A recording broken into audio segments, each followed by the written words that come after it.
दोस्तों, जय श्री राम। अग्नि पुराण का अध्याय 23 पूजा करने की विधि। नारद ने कहा, हे ब्राह्मणों, अब मैं उस पूजा विधि का वर्णन करूंगा जिसके करने से मनुष्य को सब वस्तुएं प्राप्त हो जाती हैं। पाद धोकर, जल पीकर, वाणी को वश में करके, इस प्रकार अपने को वश में करके, पूर्व दिशा की ओर मुख करके, स्वस्तिक, पद्मासन आदि आसन में बैठकर, नाभि के मध्य में स्थित यम अक्षर का ध्यान करना चाहिए। हे ब्राह्मणों, फिर हृदय के मध्य में स्थित तेजो में क्षौ अक्षर का ध्यान करते हुए शरीर के समस्त मलों को जला डालो। अग्नि की ज्वालाओं द्वारा अशुद्धियों को जलाना चाहिए। आकाश में स्थित चंद्रमा के आकार के मंत्र का ध्यान करना चाहिए। बुद्धिमान व्यक्ति को हृदय में स्थित कमल में व्याप्त सुषुम्ना धमनी से होकर नाड़ियों में से गुजरने वाले अमृतमय जल से अपने शरीर को सींचना चाहिए। पूजा के लिए शुद्ध सामग्री लेकर उसे समर्पित करना चाहिए। फिर हाथों और औजारों को शुद्ध करना चाहिए। दाहिने हाथ के अंगूठे से शुरू करके दोनों हाथों की अंगुलियों को मुख्य अंगों पर टिका देना चाहिए। तत्पश्चात 62 मंत्रों द्वारा शरीर को 12 अंग प्रदान करने चाहिए। हृदय, सिर, केश, कवच, आयुध, नेत्र, उदर, पृष्ठभाग, भुजाएं, जांघें, घुटने और पैर। मुद्रा भुजाओं और शरीर की विशेष मुद्रा अर्पित करके भगवान विष्णु का ध्यान करना चाहिए और 108 बार उनके नाम का जप करके उनकी पूजा करनी चाहिए। जल का कलश बाईं ओर तथा पूजन सामग्री दाहिनी ओर रखकर उन्हें औजारों तथा जल से धोकर पुष्प तथा गंध के साथ स्थापित किया जाता है। 8 बार मंत्र जप से शुद्ध करके जल से चित्त और सर्वव्यापकता के तेजो में स्वरूप को सींचकर हाथ में फट से समाप्त होने वाले मंत्र का सींचकर अग्नि की अध्यक्षता में दक्षिण पूर्व दिशा की ओर मुख करके श्रीहरि का ध्यान करके पुण्य, ज्ञान, वैराग्य और श्रेष्ठता के लिए प्रार्थना करनी चाहिए। पूर्व और अन्य दिशाओं की ओर मुख करके योग आसनों में शेष बचे पापों और शारीरिक अशुद्धियों से छुटकारा पाना चाहिए। कूर्म कछुआ मुद्रा में रहकर मनुष्य को अनंत, यम, सूर्य तथा अन्य प्रकाशमान लोकों तथा कमल के तंतु और फलक में स्थित अन्य ग्रहों की पूजा करनी चाहिए। पहले मन में उनका ध्यान करके मंडली बनाकर उनका आवाहन करके पूजन करके पुंडरीकाक्ष नामक सूत्र के साथ आदर जल, पाद प्रक्षालन जल, मधु पर स्नान, वस्त्र, जनेऊ, गंध, पुष्प, धूप, दीप और भोज्य पदार्थ अर्पण किए जाते हैं। सर्वप्रथम पूर्व दिशा में द्वार पर ब्रह्मा की पूजा करनी चाहिए। फिर चक्र और गदा की पूजा दक्षिण दिशा में करनी चाहिए तथा शंख और धनुष की पूजा चंद्रमा के कोने में करनी चाहिए। देवता के बाईं और दाईं ओर तरकश और तलवार, बाईं ओर कवच और अन्न तथा सामने दाहिनी ओर समृद्धि रखनी चाहिए।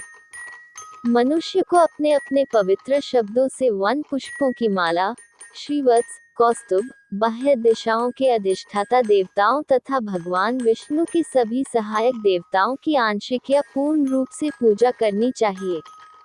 अंगों से आंशिक अथवा पूर्ण रूप से पवित्र अक्षरों से पूजा करनी होती है। पवित्र अक्षरों को दोहरा कर परिक्रमा और वंदना करके वंदना का जल और नैवेद्य चढ़ाकर हृदय में संकल्प करना होता है और ध्यान करने के बाद मैं ब्रह्मा और हरि हूँ शब्दों को दोहराना होता है। आह्वान में प्रयुक्त आओ और समापन में विदा में प्रयुक्त मुझे क्षमा करें। इस प्रकार 8 अक्षरों वाले मंत्र से पूजन करने से मनुष्य मोक्ष प्राप्ति का अधिकारी हो जाता है। एक देवता के एक रूप की पूजा का वर्णन किया गया है। 9 कोष्ठों की संरचना में पूजा की विधि सुनो। वासुदेव, बलराम आदि को दोनों अंगूठों में, फिर पहले अंगुलियों में, फिर शरीर, सिर, ललाट, मुख, हृदय, नाभि, जननांग, घुटने और पैरों के बीच में रखकर क्रमशः 9 भागों वाले देवता के एक आसन की, फिर 9 आसनों की तथा 9 भागों वाले 9 रूपों की 9 कमलों में पहले की तरह पूजा करनी चाहिए। फिर कमल के बीच में वासुदेव की पूजा करनी चाहिए। अध्याय 24 यज्ञ कुंड निर्माण की विधि तथा अग्नि में आहुति। नारद ने कहा, मैं अग्नि में आहुति देने की विधि का वर्णन करूंगा, जिससे मनुष्य की सभी इच्छाएं पूर्ण होती हैं। मनुष्य को 24 अंगुल लंबाई में 4 बार धागे से नापकर एक चौकोर गड्ढा खोदना चाहिए।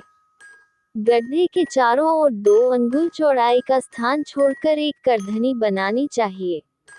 पूर्व दिशा में 12 अंगुल लंबा तथा 8, 2 और 4 अंगुल लंबा एक आसन बनाना चाहिए। पश्चिम दिशा में 10, 6 और 4 अंगुल लंबा तथा 2 अंगुल चौड़ा मुख वाला तथा क्रमशः छोटा होता हुआ सुंदर आसन बनवाना चाहिए।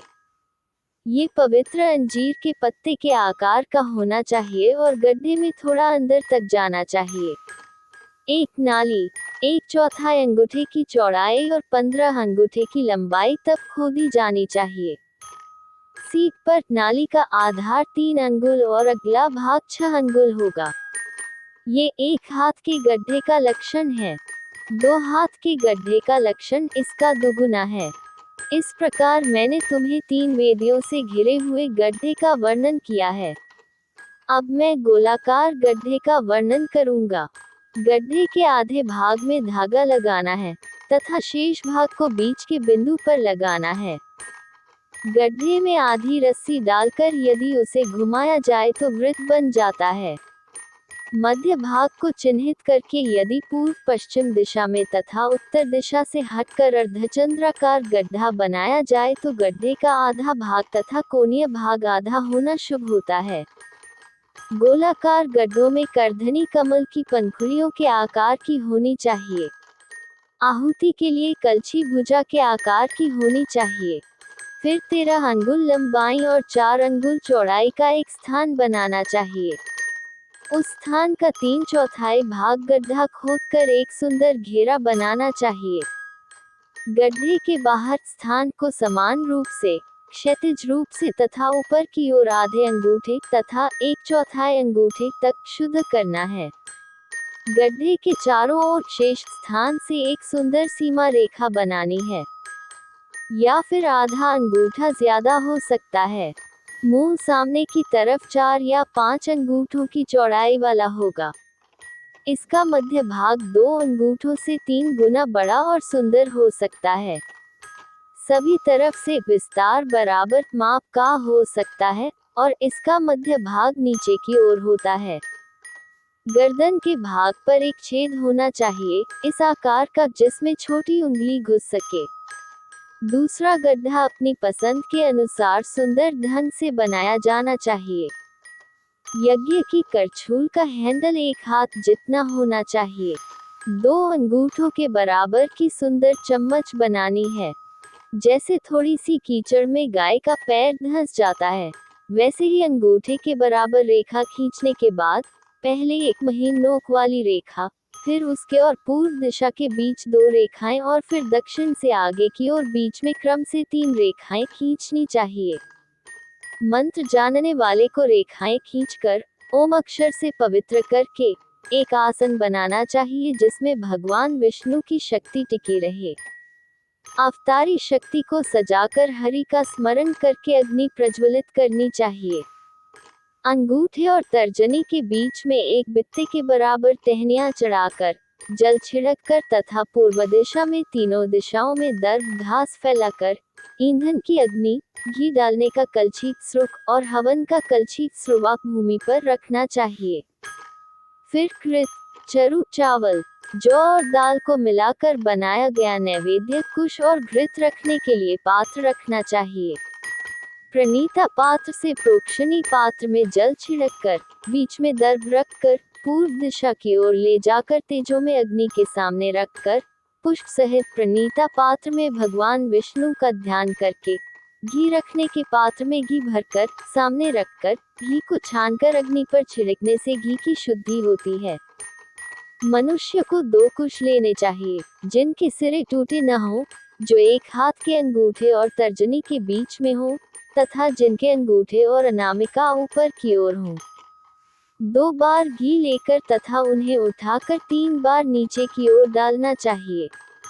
फिर कलछी, स्रुक और स्रुवक लेकर उनमें जल छिड़क कर उन्हें गर्म करके दर्भों से पोंछकर पुनः जल छिड़क कर जलाकर ओम अक्षर सहित रखकर ओम अक्षर से आरंभ करके नमस्कार करके अग्नि में हवन करना चाहिए। गर्भाधान आदि कर्म यथाविधि करने चाहिए। नामकरण संस्कार, व्रत अनुष्ठान, विद्यार्थी के अध्ययन की समाप्ति का अनुष्ठान तथा विधि पूर्वक अधिकार संस्थापन तक का कार्य करना होता है। साधक को सर्वत्र ओम अक्षर से पूजा करनी चाहिए। अपनी क्षमतानुसार सहायक वस्तुओं से अग्नि में आहुति देनी चाहिए। गर्भाधान पहला है, फिर पुंसवन का स्मरण किया जाता है, फिर सीमंतोन्नन, जातकम, नामकरण, अन्नप्राशन, चूड़ाकृति, व्रतबंध और भी बहुत से वैदिक अनुष्ठान हैं। जो व्यक्ति इन संस्कारों को करने का अधिकारी है, उसे अपनी पत्नी के साथ इन्हें करना चाहिए। हृदय और अन्य अंगों में देवता का ध्यान करके तथा उनकी पूजा करके पुनः प्रत्येक संस्कार के लिए 64 आहुतियां देनी चाहिए।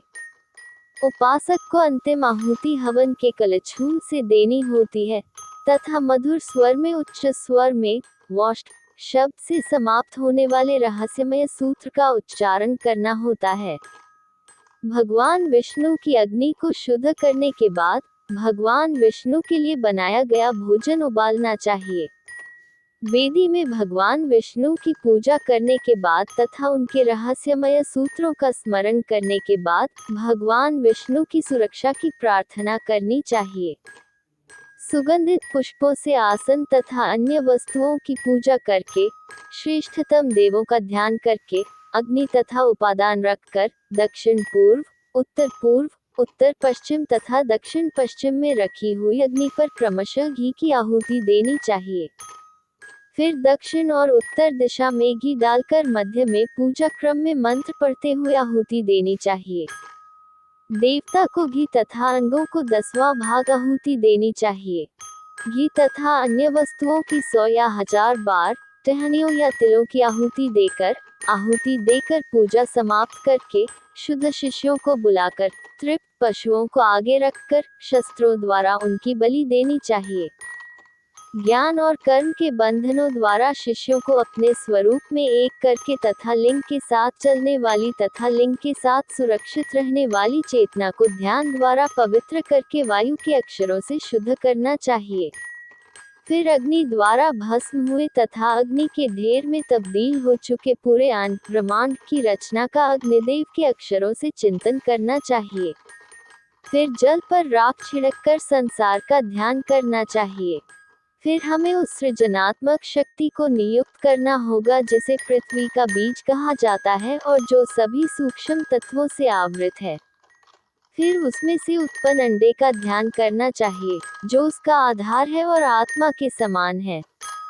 फिर अंडे के केंद्र में स्थित प्रणव ओम के समान पुरुष परमात्मा के रूप का ध्यान करना चाहिए जो लिंग आत्मा में स्थित है तथा जो पहले शुद्ध हो चुका है, उसे फिर से स्थापित करना चाहिए।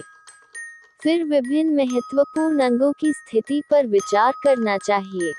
फिर 1 वर्ष तक रहने के बाद अंडे को फोड़ दिया जाता है। आकाश और पृथ्वी को एक भाग में रख दिया जाता है। प्रजापति को दोनों भागों के बीच में रख दिया जाता है।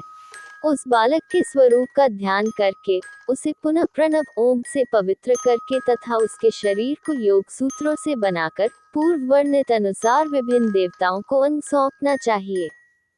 फिर भगवान विष्णु का हाथ सिर पर रखकर तथा इस प्रकार भगवान विष्णु के एक अथवा अनेक रूपों का ध्यान करके ध्यान मुद्रा में रहकर मंत्रों का उच्चारण करके तथा हाथों में मूल योग सूत्र लेकर नेत्रों को वस्त्र से ढककर नए वस्त्र से जल छिड़कने वाला योग सूत्र जानने वाला पुरुष हो।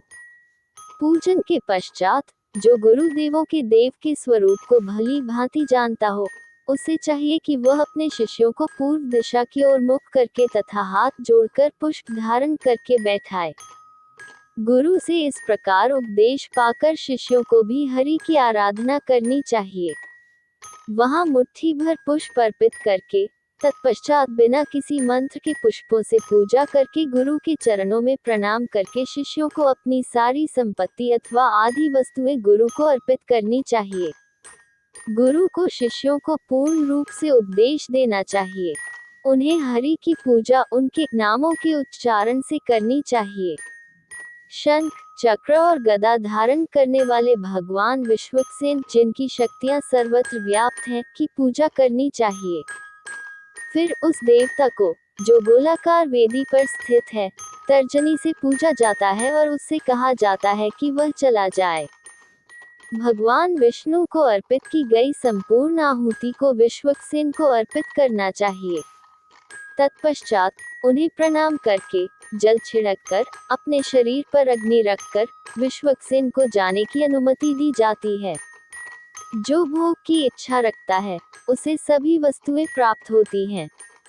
जो भवसागर से मुक्ति की इच्छा रखता है, वह हरि में लीन हो जाता है।